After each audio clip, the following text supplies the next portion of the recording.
മഹത്തായ മഹാകുംഭമേള അടുത്തിടെ നഗരത്തിലെ സംസാര വിഷയമായി മാറി. അതിൻ്റെ ആത്മീയ പ്രഭാവത്തിന് മാത്രമല്ല, ഈ ദിവസങ്ങളിൽ സോഷ്യൽ മീഡിയയിൽ ഉടനീളം നിറഞ്ഞിരുന്ന ഒരു അപ്രതീക്ഷിത താരത്തിനും. ഇൻ്റർനെറ്റ് സെൻസേഷനായി മാറിയ ഇൻഡോറിൽ നിന്നുള്ള മാല വിൽപ്പനക്കാരിയായ 16-കാരിയായ മോനി ഭോസ്ലിയെ കണ്ടുമുട്ടുക. പ്രയാഗ്രാജിലെ മഹാകുംഭമേളയിൽ രുദ്രാക്ഷമാല വിൽക്കുന്നതിൻ്റെ വീഡിയോകൾ സോഷ്യൽ മീഡിയയിൽ തരംഗമാകാൻ തുടങ്ങിയതോടെയാണ് മോനിയുടെ പ്രശസ്തിയിലേക്ക് ഉയർന്നത്. അവളുടെ പ്രസന്നമായ ആംബർ കണ്ണുകൾ, മൂർച്ചയുള്ള മൂക്കും അതിശക്തമായ ഇരുണ്ട നിറവും ദശലക്ഷക്കണക്കിന് ആളുകളെ ആകർഷിച്ചു. അവൾക്ക് തവിട്ട് സുന്ദരി എന്ന് വിളിപ്പേര് ലഭിച്ചു.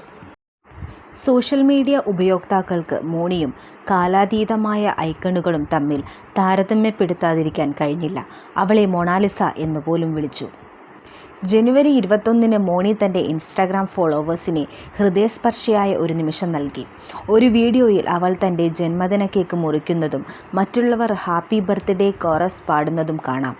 എന്നോടുള്ള നിങ്ങളുടെ എല്ലാം സ്നേഹത്തിനും വളരെ നന്ദി, അവൾ തൻ്റെ അടിക്കുറിപ്പിൽ എഴുതി. അവളുടെ ആരാധകരെ ഉന്മാദത്തിലേക്ക് അയച്ചു. ലക്ഷക്കണക്കിന് ഫോളോവേഴ്സുള്ള അവളുടെ ഇൻസ്റ്റാഗ്രാം അക്കൗണ്ട് അവളുടെ ആരാധകരുടെ കേന്ദ്രമായി മാറിയിരിക്കുന്നു. പിറന്നാൾ ആഘോഷങ്ങൾ ഇവിടെയും തീരുന്നില്ല. ഈ അവസരത്തിൻ്റെ 3 വ്യത്യസ്ത വീഡിയോകൾ മോണി പങ്കിട്ടു. അതിൽ പലതും വൈറൽ തന്നെയാണ്. ഏത് ഐഡി ശരിയാണെന്നും ഏത് വ്യാജമാണെന്നും എനിക്ക് മനസ്സിലാകുന്നില്ല. ഞാൻ ആരെയാണ് പിന്തുടരേണ്ടത് എന്ന് ഒരു ഉപയോക്താവ് തമാശയോടെ ഏറ്റുപറഞ്ഞതുകൊണ്ട് ആരാധകർ അഭിപ്രായങ്ങൾ നിറഞ്ഞു. ഒരു വെണ്ടറിൽ നിന്നും സോഷ്യൽ മീഡിയയിലെ താരത്തിലേക്കുള്ള മോനിയുടെ യാത്രയാണ് ആധുനിക യക്ഷിക്കഥകളുടെ സ്റ്റഫ്. പ്രത്യേകിച്ച് വൈറലായ ഒരു ഇൻസ്റ്റഗ്രാം റീലിൽ മഹാകുംഭമേളയിൽ മാലകൾ വിൽക്കുന്ന മോനിയെ കാണുന്നു. ക്ലിപ്പ് ശ്രദ്ധേയമായി 6.5 ദശലക്ഷം കാഴ്ചകൾ നേടി.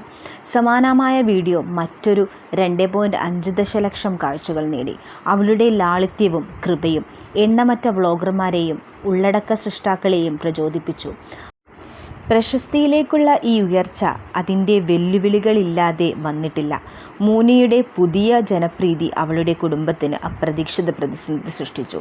മാല വാങ്ങുന്നതിന് പകരം യുവതാരത്തിനൊപ്പം സെൽഫി എടുക്കാനും വീഡിയോകൾ റെക്കോർഡ് ചെയ്യാനുമാണ് സന്ദർശകർ കൂടുതൽ താൽപ്പര്യപ്പെടുന്നത്.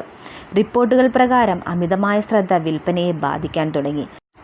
ഇത് മോണിയുടെ പിതാവിന് ഇൻഡോറിലേക്ക് തിരിച്ചയക്കാനുള്ള ബുദ്ധിമുട്ടുള്ള തീരുമാനത്തിലേക്ക് നയിച്ചു.